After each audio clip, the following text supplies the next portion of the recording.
शनिवारी 9 ऑगस्ट रोजी जागतिक आदिवासी दिनाचे औचित्य साधून शिरपूर तालुक्यातील जळोद येथील अनुदानित आदिवासी आश्रमशाळा बनावट कागदपत्रांच्या आधारे स्थलांतरित केल्याचा आरोप करत शेकडो आदिवासी बांधवांनी धुळे येथील आदिवासी प्रकल्प कार्यालयावर मोर्चा काढला।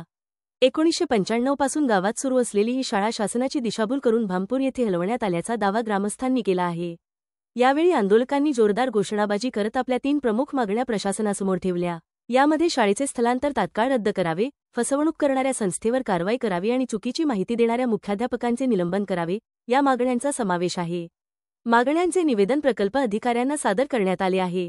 जागतिक आदिवासी दिनी हे आंदोलन करून ग्रामस्थांनी प्रशासनावर दबाव वाढवला असून मागण्या मान्य न झाल्यास आंदोलन अधिक तीव्र करण्याचा इशाराही दिला आहे।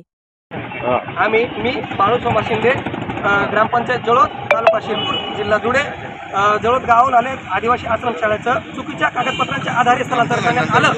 या विरोधात आम्ही सर्व ग्रामस्थ इथं आलो आहे। आमच्या प्रमुख 3 मागण्या आहेत। ज्या संस्थेने चुकीचे कागदपत्र दाखवून स्थलांतर केलं आहे त्यांच्यावर तात्काळ कारवाई करण्यात यावी। ज्या मुख्याध्यापकांनी चुकीची माहिती दिली, चुकीचे कागद दिलं, त्यांच्यावर सुद्धा निलंबनाची मागणी निलंबन तात्काळ करण्यात यावं आणि स्थलांतर हे तात्काळ करावे। 3च मागण्या आमच्या आहेत। संस्थेची मान्यता रद्द, मुख्याध्यापकांचं निलंबित आणि 3री मागणी स्थलांतर रोखण्यात यावे। 3च प्रमुख आमच्या मागण्या आहेत। या मागण्या जोपर्यंत होत नाही तोपर्यंत आम्ही इथून हलत नाही आणि शांततेत आम्ही आंदोलन करू। शासन निर्णय त्या शाळेच्या बाबतीत झालेला होता।